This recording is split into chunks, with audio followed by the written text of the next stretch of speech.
Hi friends, అందరూ ఎలా ఉన్నారు? అందరూ బాగున్నారా? నేను మీ గౌరీ. వంట రాని వాళ్ళు కూడా చాలా ఈజీగా చాలా సింపుల్గా తయారు చేసుకోవచ్చు. బ్యాచిలర్స్ సైతం మిక్సీ పని అనేది లేకుండా మనం ఈ గోంగూర చికెన్ కర్రీ అనేది చాలా త్వరగా తయారు చేసుకోవచ్చండి. అండ్ చాలా సింపుల్గా కూడా తయారు చేసుకోవచ్చు. గోంగూర చికెన్ కర్రీ తయారు చేసుకునే విధానం చూద్దాం ఫ్రెండ్స్. పాన్ పెట్టుకుని 2 టేబుల్ స్పూన్ల దాకా ఆయిల్ వేసుకోండి. 1 టీ స్పూన్ జీలకర్ర వేసుకోండి. జీలకర్ర అనేది వేసుకున్న తర్వాత లో ఫ్లేమ్ లో పెట్టి మాడిపోకుండా ఫ్రై చేసుకోండి. దాని తర్వాత 4 ఉల్లిపాయల సన్నని తరుగును వేసుకుని గోల్డెన్ బ్రౌన్ వచ్చేంత వరకు బాగా ఫ్రై చేసుకోవాలి. 4 పచ్చిమిర్చి చీలికలను కూడా వేసుకుని ఫ్రై చేసుకోండి. వీడియో చూస్తున్న ప్రతి ఒక్కళ్ళు కూడా లైక్, షేర్, కమెంట్ మాత్రం మర్చిపోకండి ఫ్రెండ్స్. ఛానల్ని కనుక మొదటిసారి చూస్తున్నట్లయితే ప్లీజ్ సబ్స్క్రైబ్ చేసుకోండి. లైక్ చేసి షేర్ చేసి కామెంట్ చేయండి.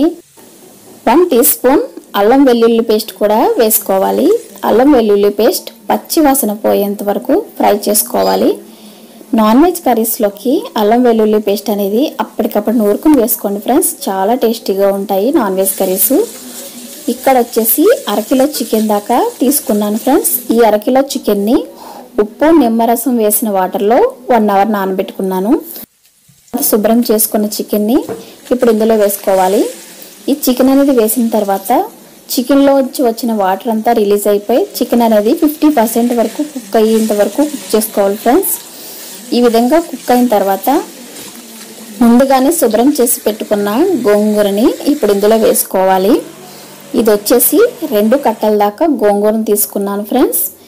ఇది వచ్చేసి ఎర్ర గోంగూర అంటారు. చాలా పుల్లగా ఉంటుంది. నాన్ వెజ్ కర్రీస్లోకి అయితే చాలా బాగుంటుంది. పుల్ల గోంగూర అనేది మనం ఎలా తెలుసుకోవాలి అంటే కాడ అనేది ఎర్రగా ఉంటుంది ఫ్రెండ్స్. అది పుల్ల గోంగూర.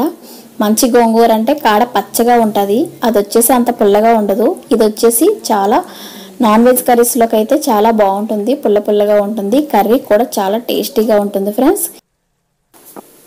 ఇక్కడ గోంగూర అనేది వేసుకున్న తర్వాత ఆకు అనేది మనకి బాగా మెల్ట్ అయ్యేదాకా ఆయిల్లో ఒక 5 నిమిషాల పాటు లో ఫ్లేమ్లో పెట్టి వేయించుకోండి ఫ్రెండ్స్. ఇక్కడ మనం ఈ గోంగూరని పేస్ట్ చేసి కూడా వేసుకోవచ్చు. ఆ విధంగానూ వేసుకోవచ్చు. ఇలాగ ఆకు అయితే వేయడం వల్ల ఏంటంటే మనకి ఫ్లేవర్ అనేది చాలా బాగుంటుంది. ఈ గోంగూర వేసి కాస్తంత మగ్గించుకున్న తర్వాత ఒక టమాటా తరుగు సన్నగా వేసుకోండి. సన్నగా తరిగి ఈ టమాటా తరుగు అనేది వేసిన తర్వాత ఒక 5 నిమిషాల పాటు మూత పెట్టి లో ఫ్లేమ్లో కుక్ చేసుకోవాలి. ఈ టమాటా ముక్కల్ని నేను కట్ చేసి వేసుకున్నానండి. మీరైతే పేస్ట్ చేసుకుని కూడా వేసుకోవచ్చు. ఈ విధంగా టమాటా ముక్కలు అనేవి మనకి బాగా కుక్ అయిన తర్వాత 1/2 టీ స్పూన్ పసుపును వేసుకుందాం. 2 టీ స్పూన్ల కారాన్ని వేసుకుందాం. రుచికి సరిపడగా సాల్ట్ను వేసుకుని 1 స్పూన్ ధనియా పౌడర్ను కూడా వేసుకుని బాగా మిక్స్ చేసుకోండి. ఈ విధంగా మిక్స్ చేసుకున్న తర్వాత గ్రేవీ చిక్కదనాన్ని పల్చదనాన్ని బట్టి 1 గ్లాస్ దాకా వాటర్ని వేసుకోవాలి. ఇక్కడ నేనైతే 1 గ్లాస్ దాకా వాటర్ని వేస్తున్నాను. మీరు కాస్తంత గ్రేవీ పల్చగా కావాలి అనుకుంటే 1.5 గ్లాసున్నర దాకా వాటర్ని వేసుకోండి. గోంగూర చికెన్ కర్రీ అనేది చాలా టేస్టీగా ఉంటుంది ఫ్రెండ్స్. దీంట్లో ఐరన్ చాలా ఎక్కువగా ఉంటుంది. స్పైసీగా పుల్ల పుల్లగా చాలా టేస్టీగా ఉంటుంది ఫ్రెండ్స్. మీరు కూడా ఈ విధంగా ఒకసారి ట్రై చేయండి. గోంగూర చికెన్ కర్రీ అనేది ఎలా వచ్చిందో నాకు కామెంట్ పెట్టండి. ఇప్పుడు లో ఫ్లేమ్లో 15 నిమిషాల పాటు మూత పెట్టుకుని కుక్ చేసుకుందాం ఫ్రెండ్స్. 15 నిమిషాల తర్వాత మనకి ఇలాగ ఆయిల్ అనేది రిలీజ్ అవుతుంది. ఏ కర్రీకైనా సరే ఆయిల్ అనేది ఇలాగ సెపరేట్ అయితే చాలా టేస్టీగా ఉంటుంది ఫ్రెండ్స్. దీంట్లోకి 1 teaspoon chicken masala, 1 teaspoon garam masala కూడా వేసుకుని మరొకసారి కలిపేసుకోవాలి. ఈ విధంగా 5 నిమిషాల పాటు కలుపుకున్న తర్వాత స్టవ్ ఆఫ్ చేసుకుంటే మనకి వేడివేడిగా గోంగూర చికెన్ కర్రీ తయారైపోయింది. ఇది చాలా సూపర్గా ఉంటుంది ఫ్రెండ్స్. గోంగూర చికెన్ కర్రీని ఈ విధంగా తయారు చేసుకుంటే వట్టి నోటిని కూడా తినేస్తారు. అంత సూపర్గా ఉంటుంది ఫ్రెండ్స్. ఈ రెసిపీ మీకు నచ్చిందా? నచ్చితే కనుక లైక్ చేసి షేర్ చేసి కామెంట్ చేయండి. ఛానల్ని మొదటిసారిగా చూస్తున్నట్లయితే కనుక సబ్స్క్రైబ్ చేసుకోండి.